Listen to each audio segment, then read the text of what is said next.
को देखा, गया जी अगर गए होंगे तो मालूम होगा, गयासुर को देखा ब्रह्मा जी ने। इतना गयासुर इतना बड़ा दानी, दान भी करता पाप भी करता। तो ब्रह्मा जी ने कहा इसके लोग इसको बहुत पूछते हैं, एक काम करता हूँ, अगर इसका मान बढ़ गया तो लोग मुझे नहीं पूछेंगे। तो ब्रह्मा जी ने कहा नारायण मुझे एक यज्ञ करना है। नारायण ने कहा इतनी बड़ी पृथ्वी पड़ी, करो यज्ञ। नारायण मेरे को यज्ञ तो करना है पर जिसने बहुत पुण्य करा हो उसकी छाती पर करना। भगवान ने कहा किसकी छाती पे करेगा ब्रह्मा? ब्रह्मा जी बोले गयासुर की छाती पे मुझे यज्ञ करना।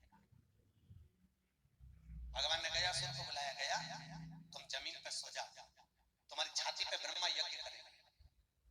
गयासुर ने कहा प्रभु मैं सो तो जाऊंगा, फिर मैं उठना करे, ये यज्ञशाला कब हटेगी? भगवान बोले बस यज्ञ हुआ उसके बाद। ब्रह्मा जी ने मन में सोचा एक बार सो तो जाओ, उठने ही नहीं दूंगा। और गयासुर कहता है ठीक है प्रभु। गयासुर सो गया। ब्रह्मा जी ने कौवे को बुलाया, दुनिया का सबसे सुंदर पक्षी कौवे, एकदम सफेद, बहुत मीठा बोलता, कोयल भी उसके आगे फीकी थी। कौवा आया, बोलिए ब्रह्मदेव क्या करना है? ब्रह्मा जी बोले कौवे तुम जाओ और अमृत का पता लगा कर आओ कि अमृत का, क्योंकि अमृत से हमें ये गयासुर की छाती को लीपना है और लीप कर इस पे यज्ञ करना है। जाओ जरा पता करो। और कौवा गया अमृत का पता लगाने के लिए। 3 दिन हो गए कौवे को अमृत का पता लगाते लगाते। जब कौवा पहुंचा, अमृत सामने दिखा तो कौवे को लगा बहुत भूख लग रही है, प्यास लग रही है, थोड़ा सा अमृत पी लूं। कौवे ने अमृत को चोंच लगा दी, चोंच लगा कर पिया, वापिस आया। ब्रह्मदेव अमृत कहाँ रखा? ब्रह्मा जी अमृत लेने गए, लेकर आए, जैसे छाती को लीपने के लिए अमृत को डाला, कौवे ने कह दिया महाराज अमृत से मत लीपना, मैंने इसको झूठा कर दिया। ब्रह्मा जी ने कहा अरे कौवे तेरी बुद्धि काली है, इसलिए मैं तुझे श्राप देता हूं कि तू काला हो जा, और तूने अमृत को झूठा करा है, तेरी वाणी कर्कश हो जा। दुनिया का सबसे सुंदर पक्षी काला,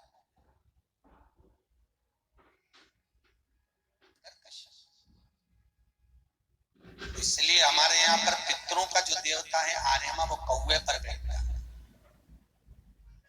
और कौवे को हम भोजन क्यों डालते हैं?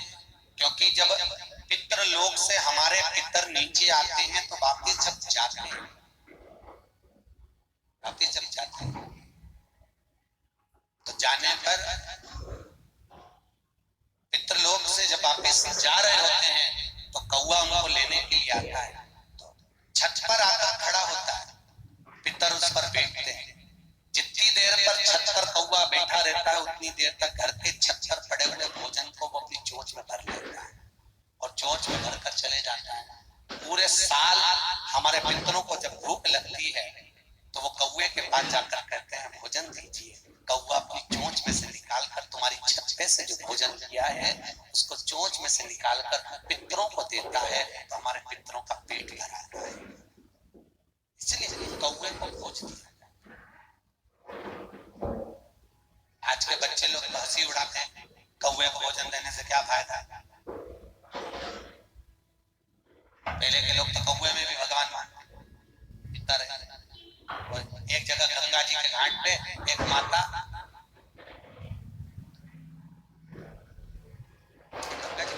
एक छत पर एक माता पूरी सब्जी डाली, अपने बेटे से बोला डाल दे बेटा, अपने पिताजी के निमित्त से पूरी सब्जी डाली। बेटे ने पूरी सब्जी डाली छत पे, कौवा आया उड़ते, बेटे ने कहा माँ पिताजी आ गए। कौवा उड़ता उड़ता छत पे घूमा और पड़ोसन की छत पे से पूरी सब्जी लेके चले गए। माँ रोती रोती बोली मुझे पहले मालूम थी कि तो आदत पहले से मुंह मारने की जगह घर का भोजन छोड़ के पड़ोसन का भोजन लेगा।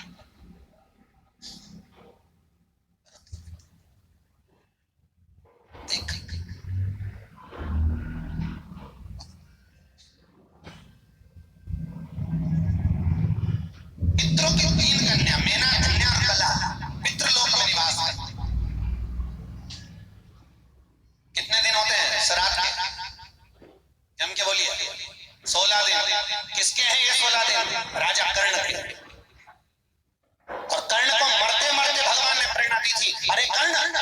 पूरी जिंदगी में सोने का दान दिया, सोना ही तूने दान करा। भगवान ने मन में सोचा मेरा कर्ण आज जा रहा है, बहुत बड़ा योद्धा है, इसने मेरा दर्शन करा है, ऊपर जाए तो दुख ना पाए। तो भगवान ने सोचा मरते मरते इससे एक बार दान मांगो। हो सकता है जहां पर कर्ण पड़ा था, अंतिम सांसें गिन रहा था, उसी के साइड में धान पड़ी थी, धान। उसने सोचा, भगवान सोचे कि उठा के धान का दान दे देगा। तो कन्हैया आकर खड़े हो गए। आकर खड़े होकर भगवान कृष्ण ने कहा, कर्ण मर रहे हो, प्राण छूट रहे हैं, थोड़ा सा दान दे दीजिए। राजा कर्ण बोला, अरे ओ कृष्ण द्वारकाधीश, तू मांगने भी आया तो मेरे अंतिम समय पर आया, अब मैं दूं तो दूं क्या। भगवान ने इशारा कर कर कहा, कर्ण तेरे आसपास में कुछ बड़ा हो तो दे दो, क्योंकि भगवान तो दयालु थे कि मरने से पहले अन्नदान तो कर जा। तेरे आसपास कुछ पड़ा हो तो दे दे।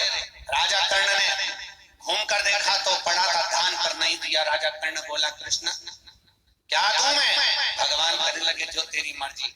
इतने में भगवान बोले, दे तो ठीक है, नहीं तो मैं चला। कर्ण कहता, रुक जा, ऐसे कैसे चले जाएगा, द्वारकाधीश जाते जाते भी मैं दान देता हूँ। कर्ण ने कहा, मेरे ऊपर का एक दांत सोने का है, तो पत्थर से तोड़ के ले जा, तोड़ ले इसको। भगवान बोले, कर्ण मरने वाले का दांत तोड़ूंगा तो ऊपर में कौन दिखाएगा, कि मरते हुए को भी नहीं छोड़ा ना, उसे भी नोच लिया। भगवान बोले, हम नहीं ले सोने का दांत। कर्ण बोला, मैं देता हूं। कर्ण ने पत्थर को उठाया, जब हाथ बढ़ाया तो भगवान को लगा कि धान उठाकर दान करेगा। पत्थर को उठाया और कर्ण ने अपने मुंह पर मारा। जैसे ही मारा, सोने का दांत निकलकर बाहर आ गया, खून निकलने लगा। खून निकला, भगवान को दे रहा, लो प्रभु ये लो स्वर्ण का दान। भगवान कहने लगे, कर्ण ये तो रक्त में सना हुआ, खून में सना हुआ दान कौन लेगा, नहीं लेंगे। कर्ण ने कहा, तो अभी साफ कर दे। पत्थर उठा के कर्ण ने आकाश में फेंका, इंद्र के चरण में लगा, जलवृष्टि हुई, सोने का दांत खुल गया। अब भगवान को दिया, भगवान लेकर चले गए। भगवान ने मन में सोचा, रे ओ बुद्धि के अकल के भाटे, अन्न का दान देता तो ऊपर मिलता, फिर सोना दान कर दिया।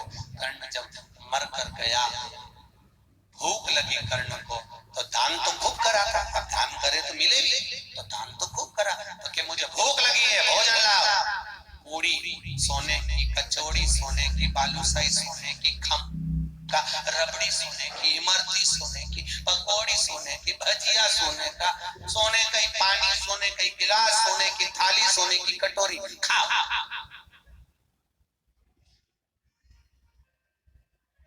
कर्ण जैसे मुंह में लिया तो दांत और टूटने लगे।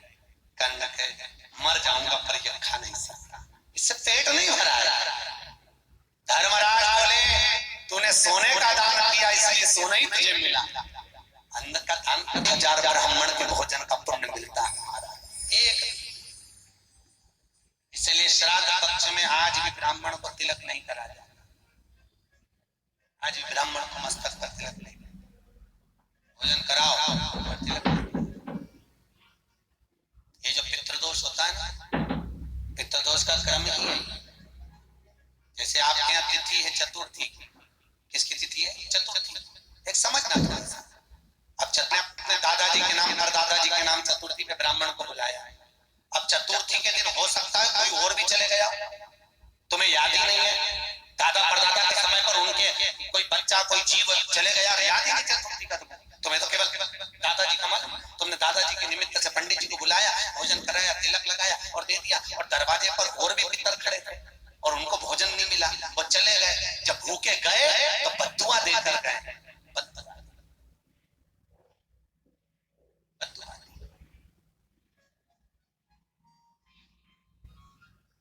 इसलिए श्राद्ध भी करो तो शिव महापुराण कहती है कि श्राद्ध में दिखावा ना करो। क्या नहीं करना, कथा सुनिए जटा और मठा की, पितरों की कथा सुनिए जटा मठा की। दो भाई थे जटा और मठा,